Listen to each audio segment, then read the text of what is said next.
So oftentimes a person will call the office and ask us if we work with, and they'll name some exotic issue, like some physical ailment, or maybe they'll mention some type of psychological syndrome that they read about on the internet, or some sort of exotic named problem where, and they'll ask us, well, do you work with that, or does it work for that?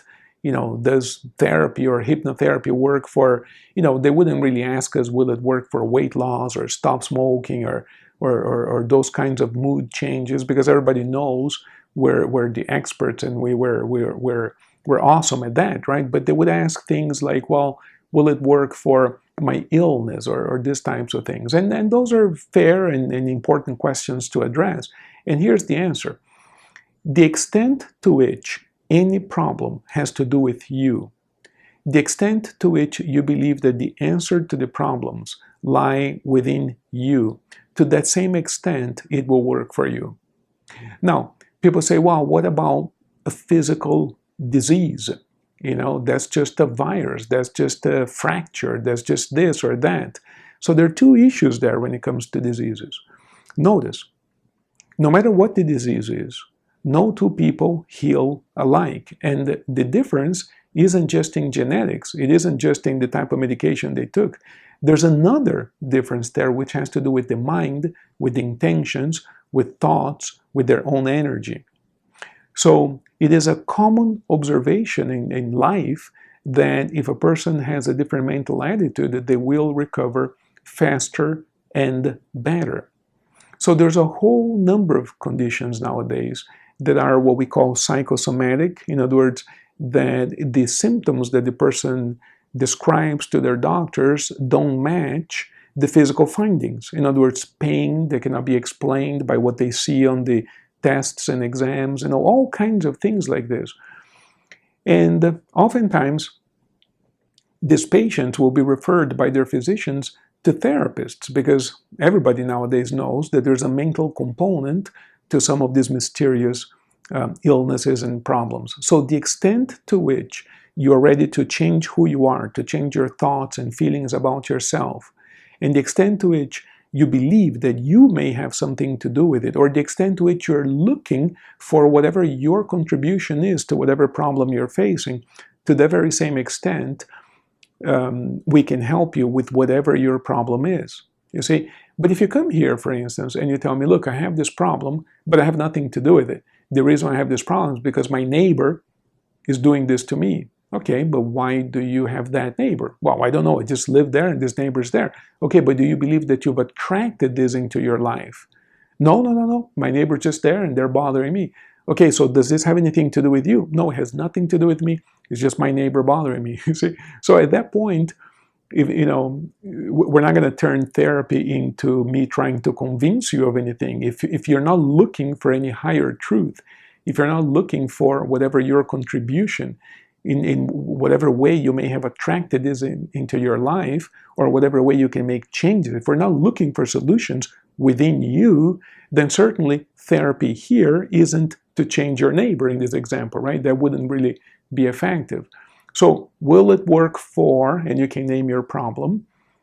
The answer is, it depends. If the extent to which it has to do with you, your attitude, your feelings, your beliefs, to the very same extent, it will alleviate the problem, it will solve the problem. Now, when it comes to physical issues, there's an additional component that we can help you with, which is directing your mind, or your unconscious mind, in a state of deep hypnosis, directing your mind to heal different portions of the body has been well established in many studies as a way of aiding or helping your recovery. So for instance, people who suffer accidents, fractures, diseases, in other words, using visualization. Dr. Carl Simonton has done experiments and published papers on this. Dr. Bernie Siegel has written books about this. In other words, working with the mind to help the body, provided that the person is into it. In other words, if they believe there's a relationship there, then we can use visualization, guided visualization, to not only visualize the condition resolving, but also direct this healing energy the very same energy that acupuncturists work with, this vital energy that runs through the body, we can actually channel that through visualization into different portions of the body and help you heal and improve your conditions. None of this, before you even wonder, none of this substitutes medical care.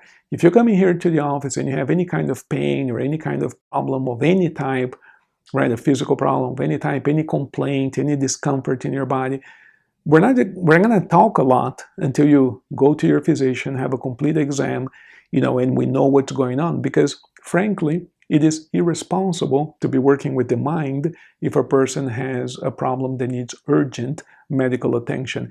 And plenty of times people have come here, and sometimes people tell me, well, I don't believe in doctors, I don't believe in medicine, and I tell them, no, we're not going to do this. You're going to go to your doctor today. In some cases, I make the call and I make the appointment and I send them over there to their doctors, or we find them a doctor or whatever.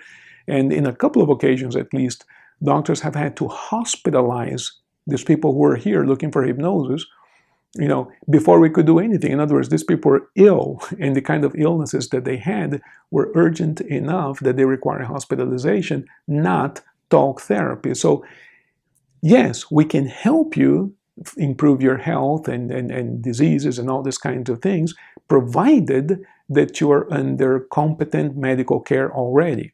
In other words, we can enhance the effect of medicines. We can modulate a little bit the effect of things like side effects of medication. In cancer therapy, sometimes medications can produce very negative side effects, and we can help you a little bit with the mind by directing the mind in different ways, but never as a substitute for competent medical care. And I'm the first one to run to the doctor if I have a pain, because it is the responsible thing to do. Now, once the emergency is taken care of, once we know what's going on in your health, once you've been attended to medically, once you're stable, once everything is fine, most doctors might even suggest to you, okay, seek some relaxation therapy because this will help you. Seek some visualization, stress reduction, those types of things. That's what we can help you with. But don't think of talk therapy as a substitution for medicine, because it really isn't. And that, frankly, that is just dangerous. All right, so if you have an ailment of any type, seek medical or dental care. If your tooth hurts or whatever, people ask me, well, can you help me with my pain? And I say, well, it depends. What kind of pain is it? Well, my tooth is hurting. I said, well, if your tooth is hurting, you need a dentist. Can we help you with pain? Of course, we can help you with pain with hypnosis. In an emergency situation, we're in the middle of a forest, your tooth is hurting. Of course, we can help you by using hypnosis. But this is no substitution for dental and medical care whatsoever. So the first thing is always to consult the appropriate professional. Let's find out what's happening. Let's address the pain or the discomfort or the illness. A person once came to see me and they told me that they had bleeding when they went to the bathroom. A little bit of blood would come out. And I asked them, what are you doing here? Have you been to your doctor? He says, no, I think I have hemorrhoids. It's a true story. And I said, well, okay, it could be. I don't know. I'm not going to opine because I have no idea, but we're not going to be talking about this. You need to go see your doctor and maybe have a colonoscopy or whatever the doctor suggests. We need to address this first. And they came back. Everything was fine. There was some bleeding there, but they were being medicated and attended to, and then we could work on the stress that maybe led to some constipation and some other things, and they were fine, but not before medical care. All right, so I think this is a really, really, really important question, and I appreciate many of you asking the question and giving us the opportunity to clarify and explain. So this is really, really awesome. Thank you.